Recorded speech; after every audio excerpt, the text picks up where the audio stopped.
Okay, good. Vancha kalpatarubhyascha kripa sindhubhya eva cha patitanam pavanebhyo vaishnavebhyo namo namaha.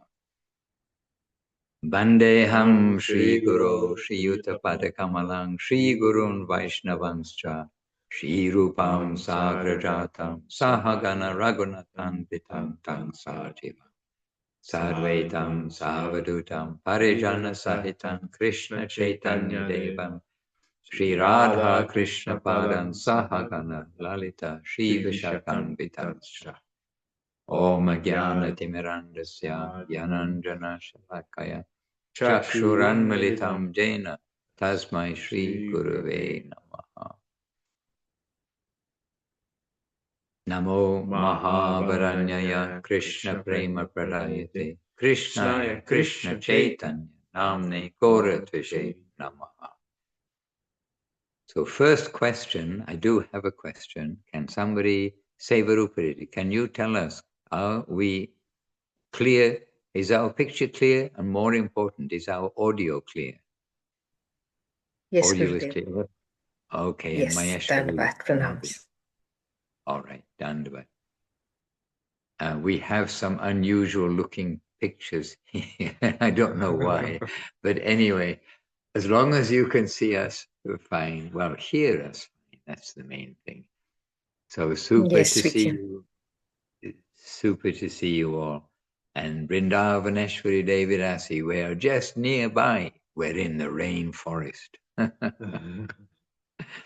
On our way to Uberlandia. Uberlandia. I just Dandavats, Gurudev.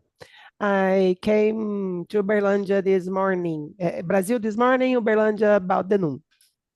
So I'm waiting for you tomorrow. Okay, but get some good rest. You've been traveling a lot. And so please do get some good rest, and we'll be with you very soon. And we have, I don't know how many devotees, you know better than me, but quite a few are coming. We are more than 15 here. We were 15 when we started out on our walk into the jungle. And I think we were 15 when we came back. So we went into the rainforest. And here's Jai Gauranga Prabhu, still going on, facing the world. Okay, Jai Gauranga Prabhu, very good. And Aparijata Devi Dasi, there in Bangkok, I expect. Bangkok. All right. Maheshwari Devi Dasi, Sevarupa Devi Dasi, Bimal Krishna Prabhu, and Ishta Devika, Paramananda Prabhu. And on the computer, he's alone. Yes, I only see, okay, technical things, I only see a square, but on the computer, we see an oblong. And Kamala Devi Dasi, and the east coast of the USA. A big welcome to you also. Tungarasa Devi Dasi. Tungarasa. I got somebody extra on my screen. Oh, that's you. Yeah, okay. In Brazil is the host. All right, dear devotees, we chanted a mini Vandanam, and we do want to chant such Vandanam, knowing the meaning or with the meaning.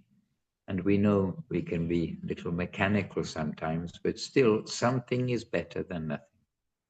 And we've been doing programs here in Brazil.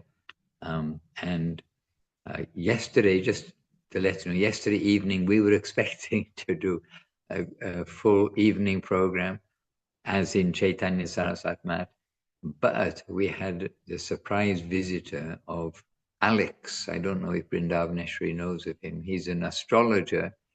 No, he's an astronomer, studies the stars.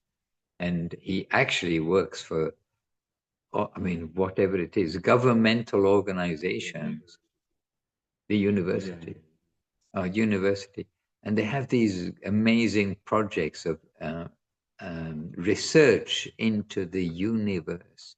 And he brought a telescope with him, like a big telescope he brought with him, and a student, a very modern telescope, all electronics.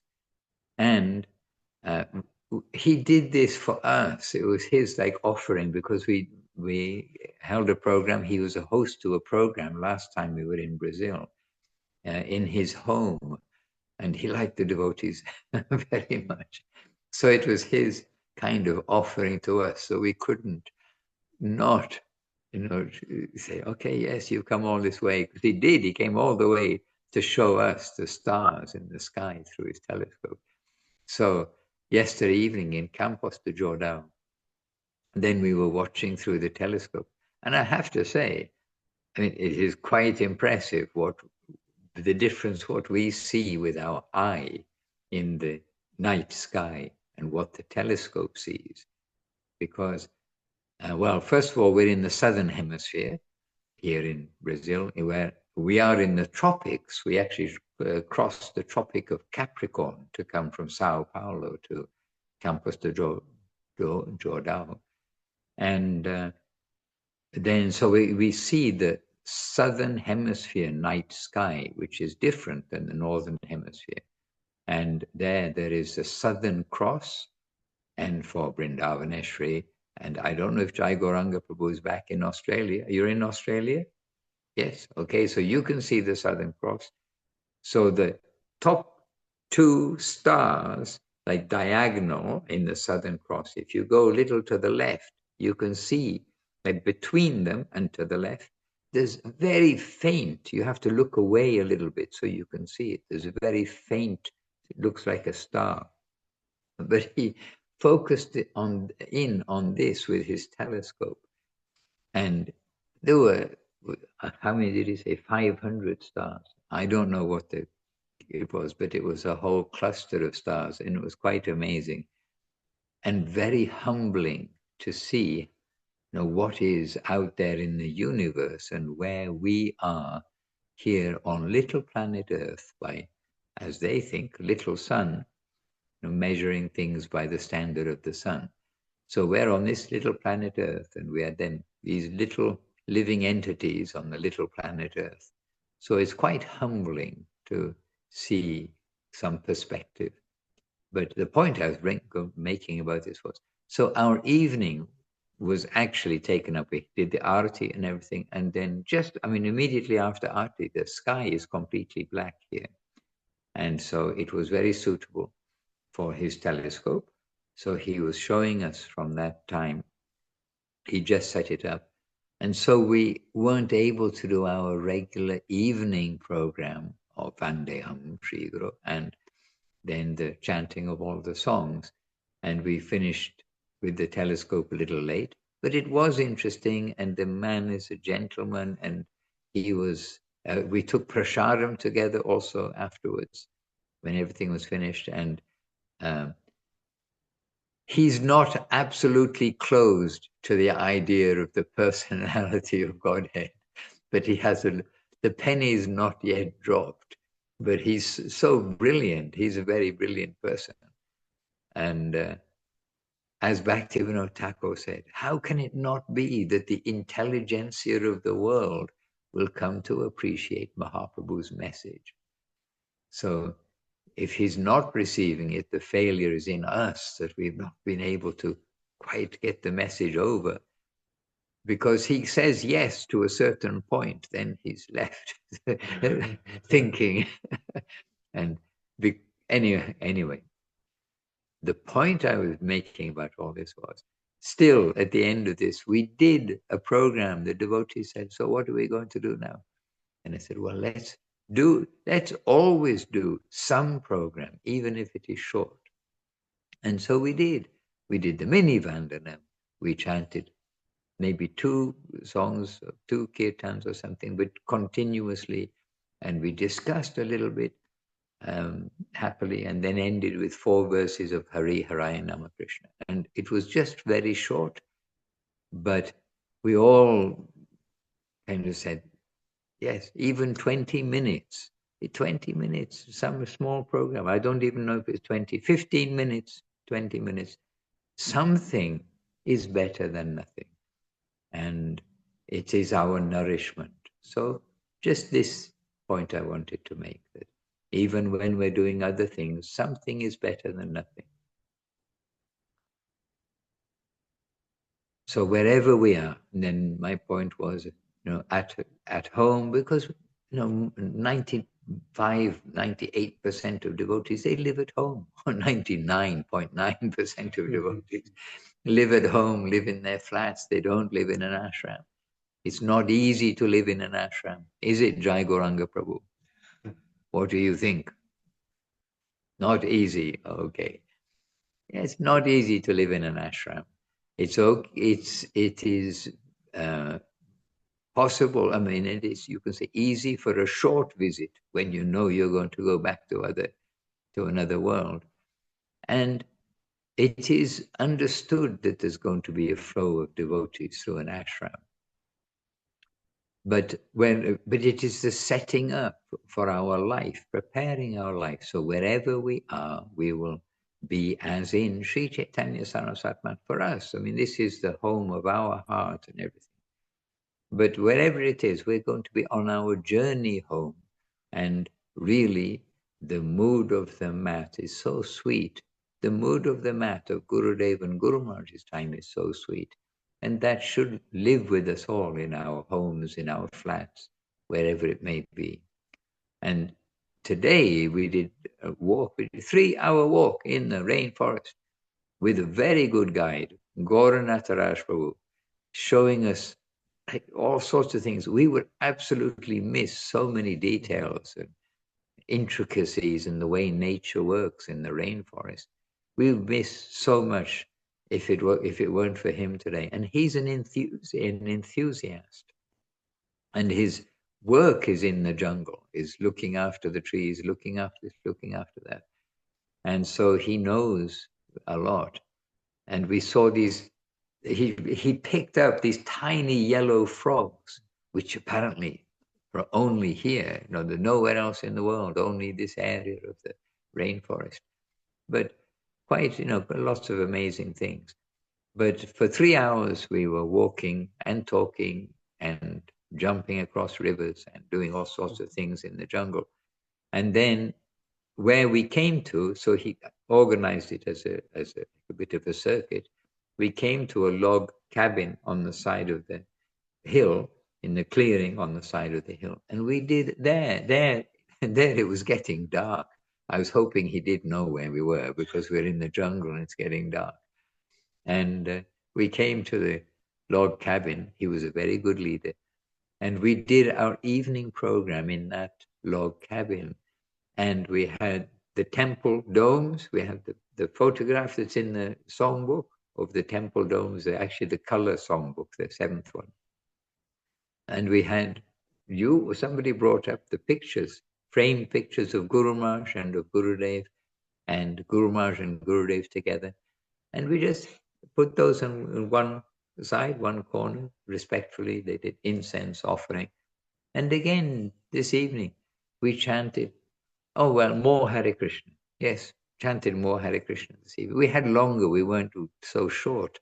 We did the program. We did basically the program at the log cabin. But honestly, it just felt again like another room of Chaitanya Saraswat Mat. It's not a matter of the location, our physical location. Really, it's not. It's a matter of our consciousness, a matter of being in that environment of Srila Gurudev and Srila Guru Maharaj's guidance.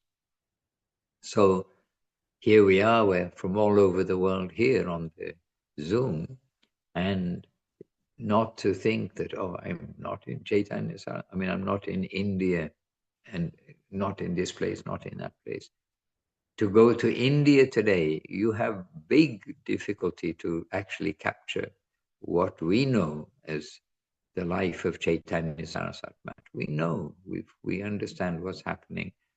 And so it's necessary to make always our own home environment, and that is our own home and environment is, I'd like to say, it's our head, our thinking, but actually it's our heart. It's our heart and our head, because our head is connected to our heart. Okay. But that we need to make into the right mood. And wherever we are, then we'll be happy. and we want to share that with others. So anyhow, this is just a couple of words from me as we begin, that something is better than nothing, even if it seems like, oh, it's not practical or something. Just try to sing or read a song or two, read something, do some kind of reading, some kind of evening program, morning program as well. Because even in a very short reading, we know, everybody knows, you read for 5 minutes or 50 minutes, you're going to remember the same amount when you have your next meal, which is probably 5 minutes later. We know, don't we? Jai Gauranga nodding his head. Yes, we know, because we sometimes test each other and say, okay, what did we read this morning? And even we say at the beginning, okay, at breakfast time, we're going to ask each other, what did we read this morning? So it's not even that we're taking ourselves by surprise. And then we very successfully for breakfast, we think, yes, we remembered what we read 5 minutes ago. And then we say, okay, now let's see what we remember at lunchtime. Then see how we get on. So anyhow, my message for today, or my thinking today, something is always better than nothing. And really, it's not a physical location. We want to do, and that something is better than nothing, is the doing part. So those are a few words from me. Who would like to contribute a few words?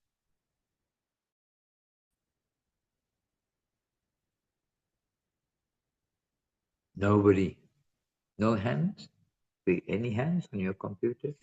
Maheshwari, put up a hand. Or were you just turning a page? No, I put up my hand, Dandavats, Okay, Dandava. Maharaj, Leela Moy, and all devotees. Your story about the astronomer made me reflect. A couple weeks ago, I went to an evening program that one of my cousins organized, and there were several graduate students in astrophysics presenting. And they are such scientists, and they were talking about these little particles that they're studying that, break down from neutrons and protons. It's even smaller than all of that. And they don't have any effect on us, but they move through anything. And they're going on and they did this whole program on them. And at the end of the program, I finally raised my hand and said, okay, so what's the point? Why are you Ooh. studying? You know? And their answer was, well, we're hoping that it's going to take us to the origins of the universe. And I just smiled. I thought, okay, I'm not even gonna not even gonna try to open that can of worms. But I thought, okay, well, science is only gonna take you so far, my friends. But it is interesting. Right. And yesterday here, a little bit similar, because he started saying about and how they have these equations, long equations that show about the movement and interaction of whatever it was that he was Right. talking about, which Right. is over my head. Yeah. And I also was a little naughty, like you, in this. Well, not naughty, actually giving them a little nudge of conscience. And then I said, yes. And then he was very enthusiastic and say, and they all work by this formula. It's like proven, it's come up, and this is like a long formula. And then I just said, so this is the law of that particular movement, but who comes up with that law? Who comes up with that? Right. I have to say, he was stuck for an answer for that one, and he was a little unsettled. So Right.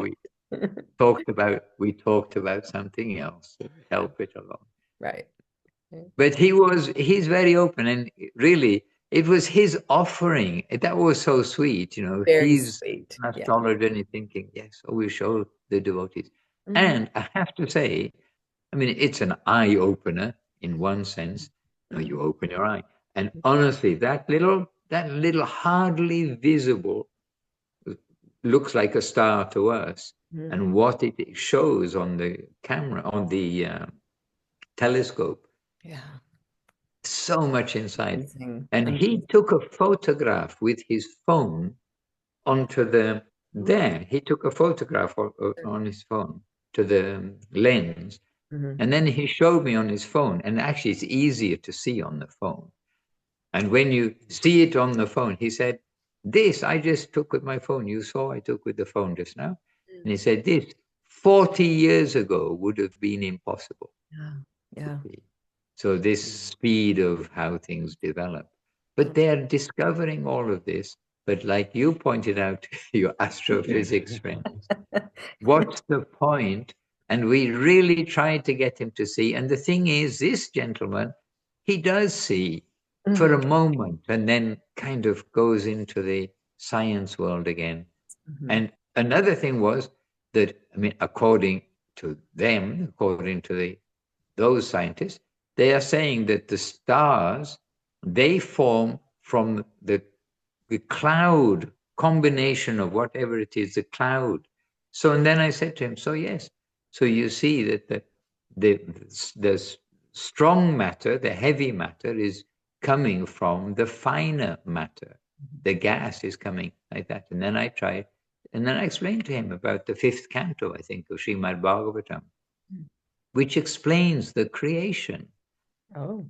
And actually, when we read about the creation, how it's coming from subtle to gross, coming from sound. Yeah. The first is sound. Mhm. And then coming from that subtle, it evolves step by step to the gross.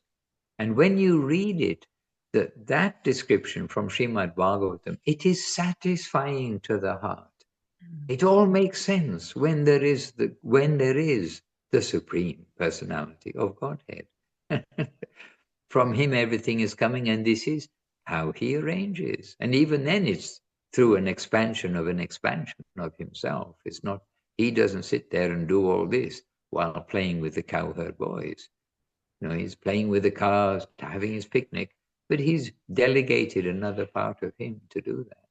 Mhm. But you know, it may sound scientific that, oh, Srimad Bhagavatam, it's got this science, but it's actually very like heartwarming to hear, oh, this is amazing how it happens. Yes, this makes sense. This, it gets a tick mark from the heart, not all this other thing. But still, it's amazing to see what's in his telescope. Well, And mm, he was definitely an enthusiast. Now, you got to give him that. And mhm. he had with him one of his students, and a PhD. He's doing his PhD research on something, Mhm. and obviously a bright young man too.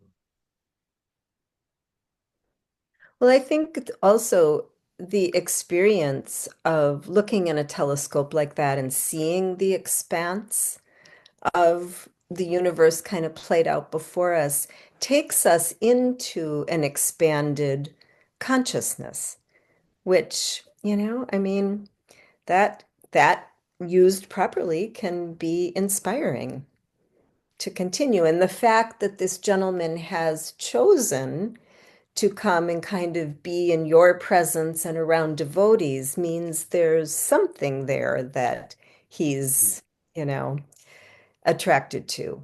And yeah, so who knows? At least seeds are being planted. Yes, and his sentiment was accepted. Mhm. We not we weren't saying, oh no, it's a waste of time. But it wasn't a waste of time because it was actually like a devotional offering. And you could say, in one sense, that there we are. You know, he's got that inclination. So everything is good.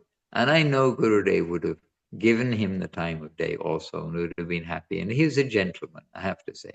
Nice. Even when we touched on sensitive things in their world, he was a gentleman and polite. Very nice. Hare Krishna. All right. Anyway, this is just a couple of things from yesterday.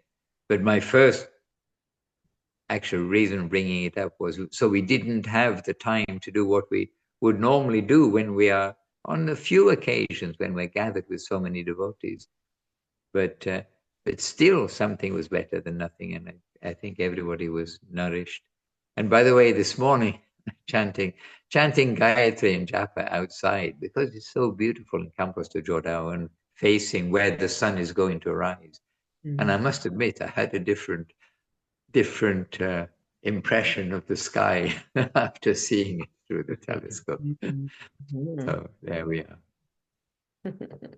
All right. Who would like to make a devotional contribution? Yes, Ganga Leela Devi Dasi. Dhanyavad, Hare Krishna. All the way from California to the jungle in Brazil. So cool. I'm recovering from surgery, so I made myself very smartly a reading list. And one of the things I'm like I've been buried in is Swami in a Strange Land, how Krishna came to the West, the biography of A.C. Bhaktivedanta Swami Prabhupada by Joshua M. Green and forward by some Klaus Klaustermeier. I'm saying in German because it sounds German. And it's well done.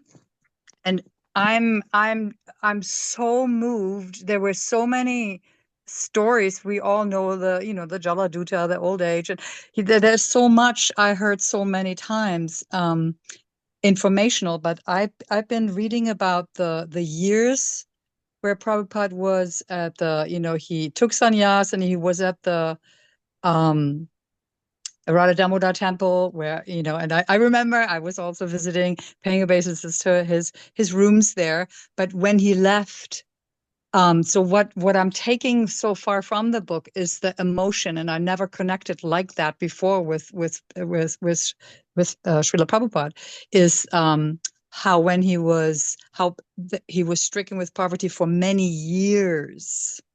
And how he was just like every penny went to printing, but he would walk around at foot and just take a train to Delhi, and how that went on for years. I didn't know that was years. That was seeing that amount of hardship after being a normal householder, businessman, failed marriage, etc. How he became so open-hearted to facing the West and the West's brokenness and bitterness. I think that really, I think it prepared him also landing in the Bowery with all the poverty.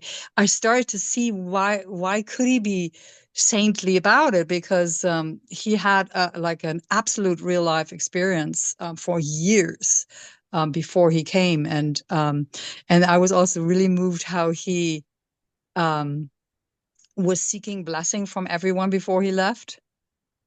And how he would cry and cry and cry. I had no idea how he would at night. Some people sometimes woke up thinking like, what is that sound? And he'd be crying. Like I had no idea that he actually, I'm thinking of what a brave, thing that is, old man on the big ship. But he was very afraid. And he was crying, and he went to the samadhis of his teacher and just asking for blessings because he didn't know how to do it. And that really helped me, because we're like small little things moving around in a universe, also having to do our duty. I have to do my dharma over here, and yes, I do get afraid of certain things, and I don't know where I'm getting this that I just, I'm mostly just allow myself to talk, but it's really good. I can highly recommend it. It's a great way to humble oneself also and see greatness. Greatness isn't a thing he just came with. I now I'm realizing, no, he was made great in his lifetime. He wasn't born great. For some reason, I really thought he was born great. For some reason, good stars, good parents, as a kid already, I thought that was the grooming, but now I'm realizing the grooming is like, no, it's the hardship on top of all that, and the humble and the accepting and the not being shocked by Western hippies and drugs and all that is, because I can only imagine a small little Indian man all alone in the dirty Bowery of Manhattan, and Yes, so I wanted to share that, how it's always good, because you always encourage us to stay in touch with the gurus. And there's also a passage where he talks about Srila Maharaj and the connection. And I'm also learning a lot. So of course I'm not going to stop reading. So it's great to have another opportunity, have another angle at looking of where all this is coming from and how we got blessed with this here, us Westerners, you know. It's just amazing. That's my share. And when he's in India and penniless and really, I mean, really relying on mercy every day just to eat practically, then he doesn't know what the future is going to be. He's very, you know, he understands we've got to go to the West. And remember, he'd already written not just one letter, but several letters to Indira Gandhi, to Mahatma Gandhi before, you know, Gandhi, who was leading the non-cooperation movement, and Guru Maharaj objected that they called him Mahatma Gandhi, because a Mahatma, it means those who really are the great spiritual souls, but he was political and using the name of the Lord but for political end rather than for the proper end, which is that we will dedicate ourselves to the Lord. But Srila Prabhupada, he'd written several letters to Mahatma Gandhi, the president or the freedom fighter, and to other government leaders, but he'd got no response. And so in India, he had no response. And he'd been preaching and going, remember, he printed Back to Godhead and was distributing Back to Godhead. He's hoping for some favorable wave in India. And he's made that magazine, by the way, in English. And the educated persons in Calcutta, because it was under British rule, they spoke English. And so he was there with the English magazine. And he's preaching in English, as Srila Saraswati Thakur indicated to him. And then after, like you say, the breakdown of his marriage, when his wife basically, you know, gave up on him, when he lost all his money, then basically that was an exit opportunity in one sense for Srila Prabhupada, because his wife rejected him. So this is the environment coming to put me in that direction. But yes, that time when he desperately then was, I mean, desperately in the good sense, wanted sannyas, that I need to take sannyas, I have to take that staff for preaching, or this preaching value of the sannyas. And he went to Delhi, he went to Vrindavan and first stayed beside Keshigat, I believe, and then got to the quarters there in the Radha Damodar temple. And those quarters are still there, and it's very magical to go to those quarters. And there's a plaque outside. It said, "I always live in my room in Radha Damodar temple," something like that. There's a plaque outside on the wall there, a quote from Srila Prabhupada. But he's going up and down to Delhi printing all these things. But he doesn't know what the future is, and he's translating Srimad Bhagavatam there, and with pen and paper, whatever it may be, maybe a typewriter at that time, I'm not sure. But he's translating that, and he's going to America, and almost he was on his way to look at the returning ships coming back from America to India, because it was kind of hopeless. And then meeting, I believe it's who became Hayagriva Brahmachari, meeting him, just that meeting at that time when things were quite crucial, then that turned everything around. So it's not that Srila Prabhupada knew. Now we know what happened, how it all happened. But as you say, the humility, the braveness, and one recommendation I can say that there is on the web, because I got it from the web some years ago, the photocopy, the scanning of his diary, the handwritten diary, when he was when he was in India and going to America. I don't exactly remember where it exactly starts and where it ends, but that's quite an eye-opener. And it's got his handwriting, And then on the opposite side, it's got it transcribed, typed, because it's not always so easy to understand his handwriting. So for our clarification, it's also typed. That you might be very inspired also to read. And of course, when he was on, or not of course, but mostly the devotees know that when he was on the Jaladuta, crossing to America, he had 2 heart attacks. And, you know, very crucial, very critical time. And at that time, he made some composition just as he's coming to America.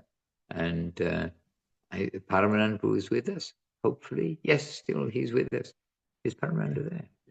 So, okay, I have to look at the big screen to see them. But he probably knows where to find that composition, or maybe even knows it. But it was referred to by Srila Guru Maharaj too, that composition, what he wrote at that time, was a prayer to Krishna to, I don't know why I've come here, somehow I've come here. Please utilize me. I'm just here as an instrument for you. Like it was full surrender to the Lord as he's about to get off the boat into the unknown, which then became known, as Gangalila pointed out, step by step.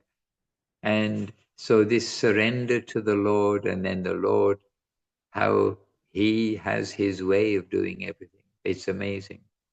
And there are devotees, by the way, who became devotees only by reading Srila Prabhupada's history, biography.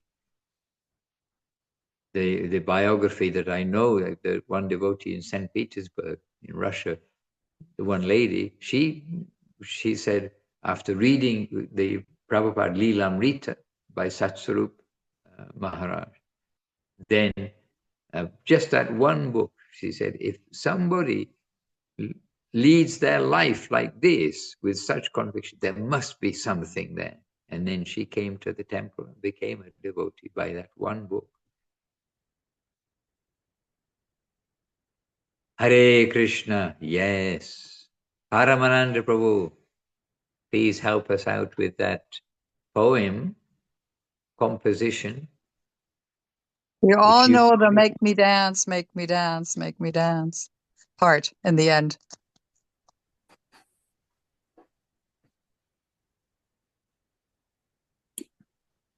Dandavat. Dandavat. Happy to see you. Ram Sundar Prabhu, Dandavat, happy to see you. Hope we can hear you too, Krishna Priya Didi, the team.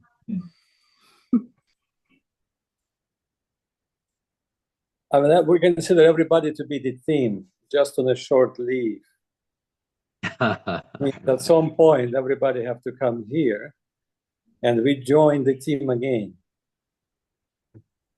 We can make an open announcement too. If anyone is free and wants to do some service, there is service to do in the Govinda Farm Ashram. So plenty of service, places to stay, and it's not attached hats by Western standard here. So don't be afraid. And those who want to do the under the tree bhajans, we have plenty of trees around, large trees. They give very good shelter.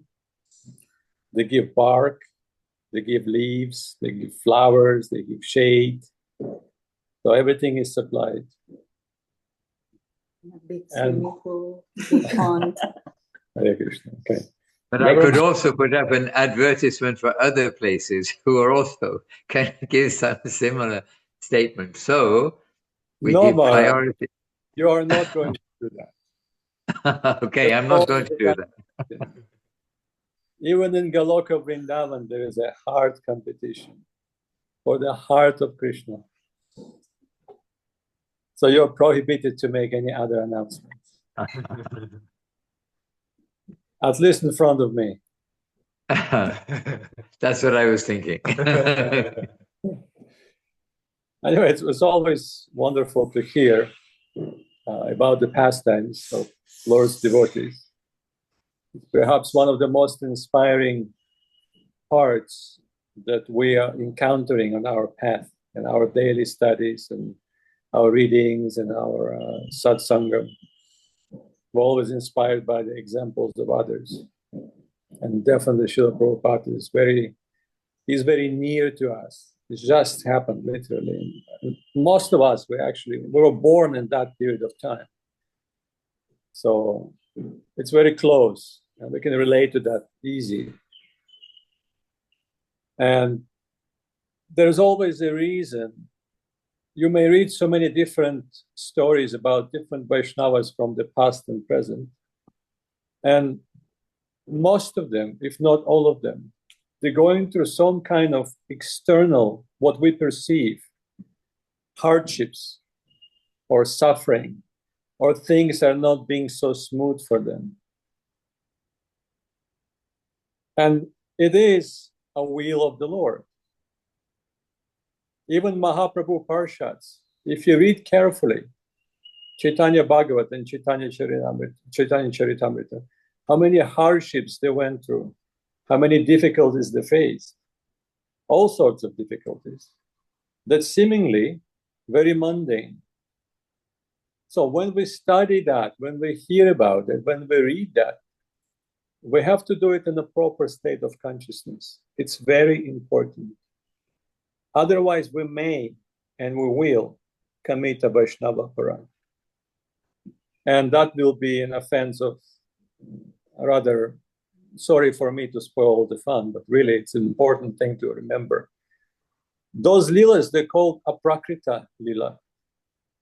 Aprakrita means they just seem to be mundane, but they have nothing to do with this whole mundane environment.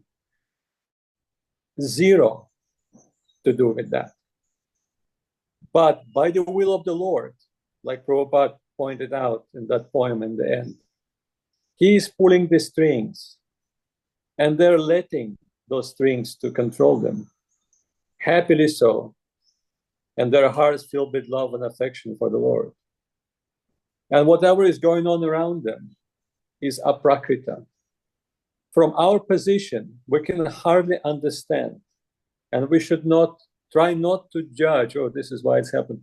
No calculation, no mundane projection of any kind of emotion should take place when we're hearing about that. So basically, when we're doing it with the bow heads and folded hands.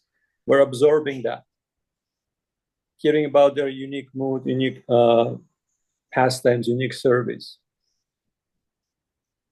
So Srila Prabhupada was also like that. So Guru Maharaj pointed out in that poem, he actually reveals his identity. He is not doing it on purpose. It's pouring out of his heart. So his relationship with Krishna, what kind of rasa, is also revealed there. His mission is also revealed there. And his position, ontological position, is also revealed there. So it's a very important prayer to understand Prabhupada's mood and who is Prabhupada really. And that is all given to us by Srila Guru Maharaj, I have to say. I read that poem so many times. At some point, I probably even remember. Now I cannot recite it, but I did recite it at some point when I was a member of ISKCON Society. But we couldn't understand it well. The understanding came by the grace of Guru Maharaj, by the grace of Govinda Maharaj. So we always look at their mood of devotion. What are they coming to give? What is their teaching? And they're teaching with every movement they're making. We just need to pay attention to that. Focus on their mission, on their service, on what are they coming here for. That is our main focus. And everything else is no doubt very wonderful. And it confirms, it actually increases and strengthens our faith. That's what they do when we hear something like that. But we have to be very careful while coming to any kind of conclusion about such divine personalities. Then we can get a proper blessing from them. And the proper nourishment will come to our heart. And on the astronomy and astrophysics, was it Maheshwari? The astrophysics. We have a wonderful Shastra that explains, and it's actually, we can call it, it's our cosmic Shastra. It's about travels between stars, between planets, between worlds. And you can guess what Shastra I'm talking about. And that's besides the other Shastras, Jyotir Shastras that are existing already, describing the functioning and astrophysics of the whole world and the creation. And that Shastra is Brihad Bhagavatamritam. And that's where it is beautifully explained. And like Maheshwari Didi was saying, what is the point of your explanation? So there, a young Gopa, he was not an astrophysic. He did not go to Yale University, Harvard, or Oxford. He was born at the foothills of Govardhan. And yet, he was able to explore the whole universe, the planes of existence, from the lowest, not lowest, he started on Earth. He didn't go to the lowest areas. He went up till he reached what is beyond of this creation. So he was doing it without any scientific instruments, scientific knowledge, scientific backing or anything like that. He did not use the shuttles of NASA or any other, whatever they're trying to build. Elon Musk is working on it. Quite a few groups are trying to build airships. But that boy, long ago, traveled freely without changing his body, not using the, the spacesuits, freely moving from one planet to another planet, entering different dimensions. And that's what is really necessary to understand. I'm not saying astrophysics are bad. They have the place to exist. There's a whole section of Vedas dedicated to that. The measurements between the planets, their relation, the sizes of inhabitants and the contents of the cores, everything is given there. But what the most important is the consciousness, and you pointed that out.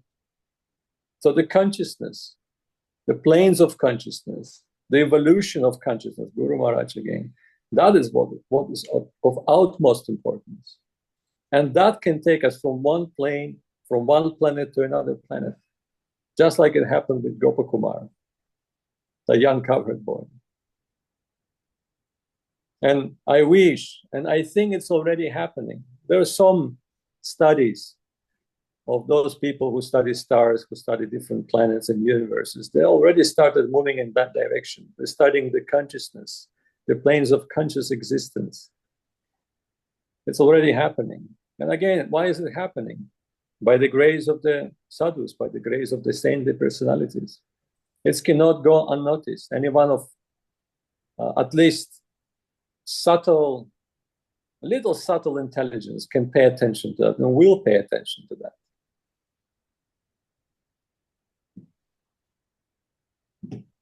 So it's difficult to see what is growing in the Nandan garden. And it's relatively close planet to us. It's actually a very close planet to us, the Indraloka. It's difficult to see with the telescope equipment. But it is possible to do by conscious.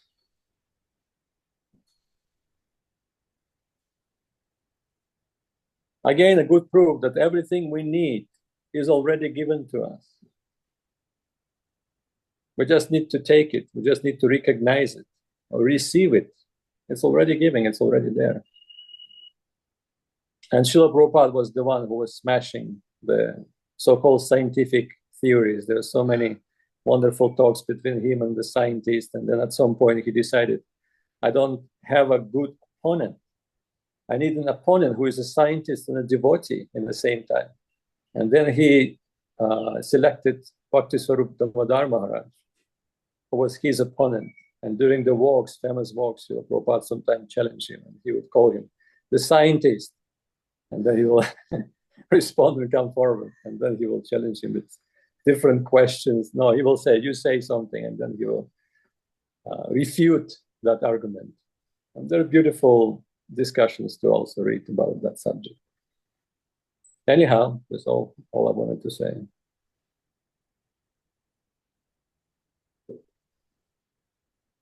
Hare Krishna. And in the chat box, Sevarupa has been very busy putting things in the chat box for our edification.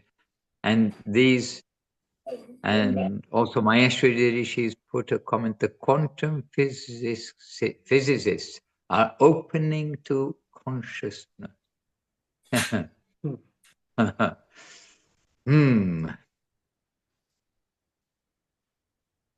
And the thing is that, well, we can say the book, the evolution, subjective evolution of consciousness.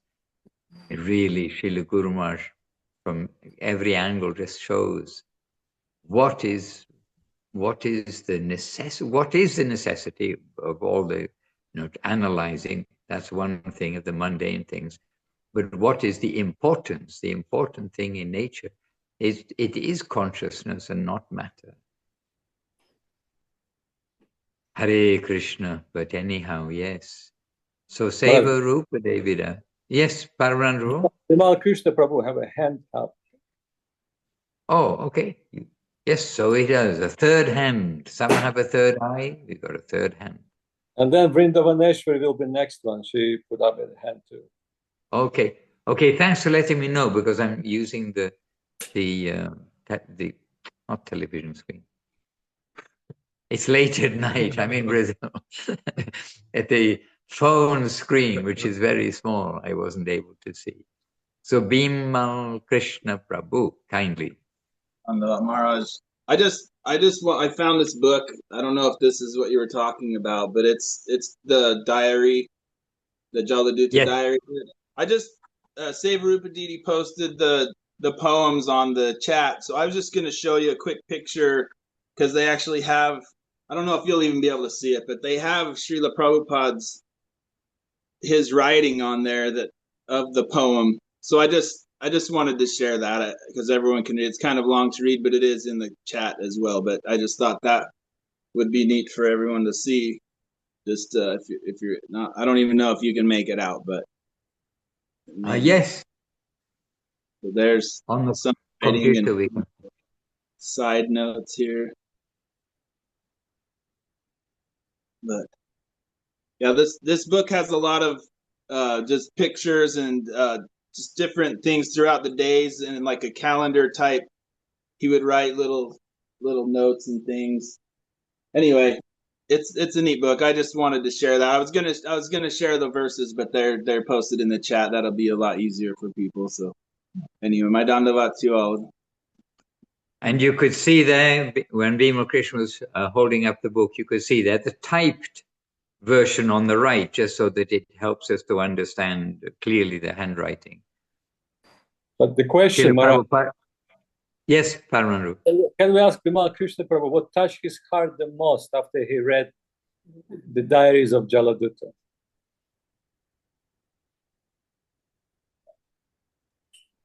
Paramananda Prabhu, I mean, obviously the poems are good. For me, it's all kind of the very first book I read was the book. It's a black book, and it was just called Prabhupada, and I believe it's an excerpt from the Srila Prabhupada Lilamrita, and I read that book, and that's kind of what started the whole journey for me. Because before that, it was like reading, kind of Mayavadi books. Like I read, you get Be Here Now, kind of the more psychedelic kind of type things. Paramahansa Yogananda, like even some Buddhist stuff. That's kind of what started my thing. Even like reading some quantum physics books, just kind of searching, because I never read. But then I read, I don't know, all those things felt empty to me. Like I used to work with kids out in the desert, and we'd spend a week in the desert, and I just remember sitting there, and like you're looking at the environment and it's so beautiful, and you're searching for life constantly. You're looking, like the plants and the insects and birds, they become exciting because you start to realize that we're seeking something more. We're seeking something like love and all these things, but that has to be shared with something or somebody else.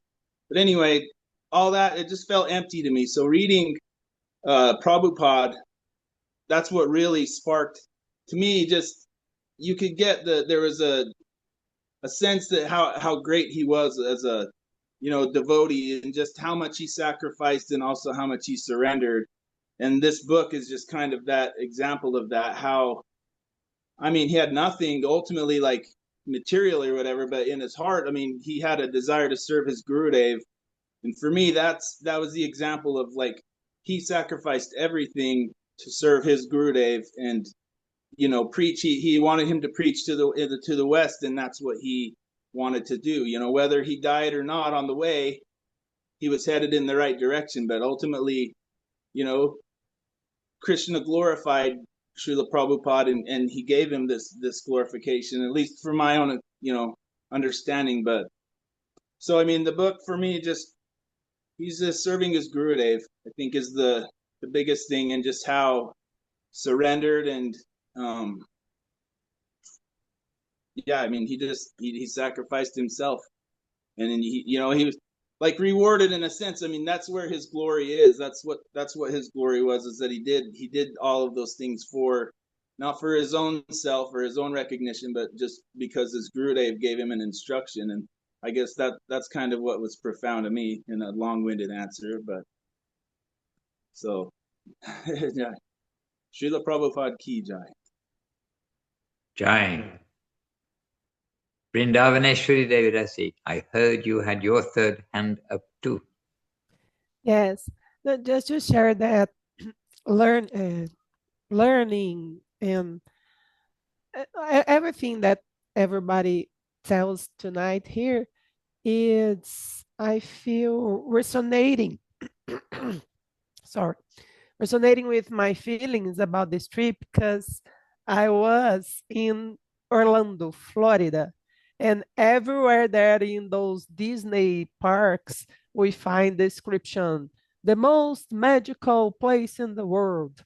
And so I look at, no, the most Maya place in the world. And so, of course, I get some problems with my mind to be there, but no, it's okay. All is Krishna. But then what I want to tell you is that I do my best to keep my sadhana, but the together sadhana, the meetings with the girls and with all of you also, it it it was sad to not do that, because once there, I feel so sweet, so sick, feeling bad, and I had to leave the park alone.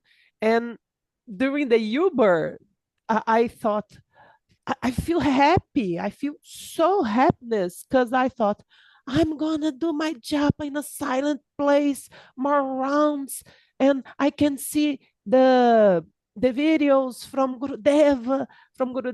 And so this was a big moment of a Vaishnava self-knowledge, let's call it this way, that I feel that what really nourishes me wasn't my family moments, what I eat, what I see, is what my sadhana do to me. And then in that world of informations and beauties, I feel necessity to do the most beautiful thing I could do for myself, for my sadhana. And some examples remind me these feelings when there is NASA and the same issue about astrology. And I thought, oh, our interest, after we feel the smell of Krishna consciousness, is, as Paramananda say something, that it's a hard competition. So I went to some feelings like that. I just want to share with you. Thanks. Beautiful, and we appreciate that very much. And we had a quote, perhaps on Back to Basics, reading something, but I suppose a month ago, where Srila Guru Maharaj is saying about our reading and all these things. They are there to encourage our sadhana to give us inspiration in our sadhana. And our sadhana is going to lay that foundation for our spiritual life. So very beautiful that you express these things. And now you're back home. You're going to have your Zooms, your everyday Zooms in Uberlandia, and in Brazil, they have everyday morning Zoom with all the devotees so that they have a morning program online, which is a very beautiful example for everyone. And then you also keep in touch directly with the devotee family locally. And we're happy to say we're on the same time zone. We see you, and many times in the past we said, oh, amazing, from 11 o'clock at night until midnight, you tune into the Zoom, the back to basics. And here we are, 11 o'clock until midnight, also on the Zoom. So we're happy to share the sacrifice, if you like, to be with the devotees happily this time. And there's so much in the chat box. I'm going to ask Leela Moipu to please save it all, if you can do it. Select all and save, so we don't lose it when it goes. Because at this stage, we're not going to run much over midnight, and it's already 2 minutes past midnight. And so I'll read through anyway, the chats in the morning. And I feel a little encouraged to go through Srila Prabhupada's diary once more. It's a long time since I went through that. It is online. I know I got it online somewhere. Maybe in the chat, Sevarupa already put a link to it. Oh, there is a link. There's a link in the chat to the database of that.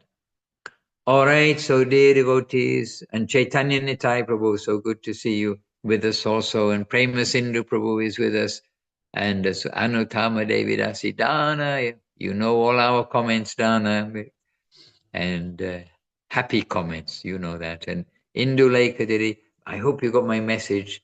Sweet Facebook wasn't being my friend today, but anyway, I'll try to make it my friend tomorrow with a fresh brain and see what's going on. All right, to all of you, from all of us over here, to all of you, wherever you may be, then let us give our jais to our wonderful, really our wonderful masters. This is so rare that we've got such appreciation. And it is something which we must treasure, guard, and cultivate our treasured connection with our divine masters. So our wonderful divine masters. Om Vishnu Parshila Bhakti Sundar Govinda Dev Goswami Maharaj Ki Jai. Om Vishnu Parshila Bhakti Rakok Sridhar Dev Goswami Maharaj Ki Jai. Bhagavan Srila Bhakti Siddhanta Saraswati Thakur Ki Jai. Shri Rupa Nuga Guru Bhanga Ki Jai. Namacharya Srila Haridas Thakur Ki Jai. Vishvaranya, world universally worshipable, Srila A.C. Bhaktivedanta Swami Prabhupada Ki Jai. And Jai Shri Harinam Sankirtan Ki Jai. All the assembled devotees Ki Jai. Shri Chaitanya Saraswata Acharya Brinda Ki Jai. Nitai Gaura Premanandi Hari Hari Bol. Vancha Kalpatarubhischa. Kripa Sindhubhya Evacha. Patitanam Pavanebhyo Vaishnavebhyo Namo Namah. Jai Srila BR Madhusudan Maharaj Ki Jai. All glories to each of you. Continuing the journey, please help each other. Help me also. Keep us all going on the journey home. The promise is there by the greatest souls. It is the truth, descending truth. They've given us this opportunity, given us the rope. We just have to hold on. Gaura Premanandi Hari. Amra Ashchi. We are coming. Thank you for hosting the show, the back-to-back basics. Got the host with us here too. Okay, I don't even see the button to leave now. Okay, it's in the corner. All right, I've got to go. We've got to go. Dandavats, dear devotees.